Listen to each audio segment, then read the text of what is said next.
तो फाइनली पूरे 6 दिनों तक वेट करने के बाद हमें हमारे छत्रपति शिवाजी महाराज मिल गए। नमस्ते दोस्तों, राम राम। कल हमारा ऑर्डर आ गया था जिसमें छत्रपति शिवाजी महाराज का स्टैचू होता है।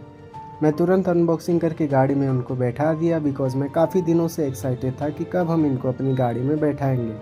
और आज से हमारे सेमेस्टर फर्स्ट का एग्ज़ाम भी था, तो आज काम को ज़रा साइड में रख के हम चले जाते हैं अपनी धनों की सफाई करने और अपने इंस्पिरेशन अपने महाराज का पैर छू के आशीर्वाद लेने के बाद हम निकल पड़ते हैं नहाने धोने पूजा पाठ करने बिकॉज आज हमारा एग्ज़ाम भी था।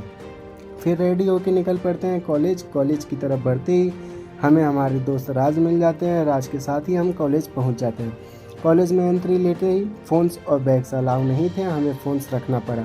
आफ्टर गिविंग द एग्ज़ाम हमें तुरंत हमारे मित्र विशाल का कॉल आता है और हमें जाना पड़ता है बागागाड़ा ट्रांसपोर्ट नगर। विशाल को लेट हो रहा था तो वो खुद हमें कॉलेज पे आके पिक कर लेते हैं। आज पता नहीं क्या हो रहा था, गाड़ी पे बैठते ही मछली वाले अंकल का भी कॉल आ जाता है और पार्सल से उनके मछलियों को मछली मंडी में ही पहुंचाना रहता है, जो कि बागी गाड़े वाले ही रास्ते पे था। तो हम लोग फटाक से निकल जाते हैं 9 नंबर स्टेशन पे मछलियों को लोड करवाने। मस्ट लोड करवा के हम निकल पड़ते हैं सफ़र पे। मछली मंडी पहुंचते ही फटाक से अनलोड करवाते हैं। फिर विशाल का भी मन होता है गाड़ी चलाने का, तो हम उसको गाड़ी दे देते हैं और फिर बिना किसी परेशानी के हम पहुंच जाते हैं बागागाड़ा, जहां से माल लोड करवाना था। काम अपने मित्र का ही होता है, तो फटाक से गाड़ियों को लगवाते हैं और खुद ही चढ़ जाते हैं ट्रक पे माल नीचे थमाने के लिए। धीरे धीरे सारा माल मस्त लोड दोनों गाड़ियों पे लोड करवा के मैं निकल पड़ता हूँ ट्रक के मालिक भैया से रिक्वेस्ट करने ड्राइवर सीट पे बैठने के लिए, और भैया मान भी जाते हैं। मस्त सीट पे बैठते ही क्या सुकून मिला भाई, और इंटीरियर तो एक नंबर था। क्या फील हो रहा था भाई अपने ट्रांसपोर्ट मूव एंड लोड्स के बारे में सोच के।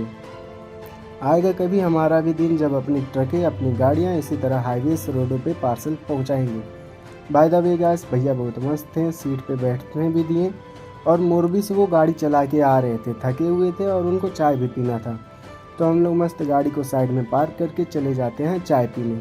चाय पी के भैया को बाय बोलते ही जैसे हम निकलते हैं घर की तरफ, मुझे गाड़ी में हवा कम लगता है, तो फटाक से हवा डलवा के हम चल पड़ते हैं और जाम वाम से निकलते निकलते शाम तक हम पहुंच जाते हैं विशाल के गोदाम।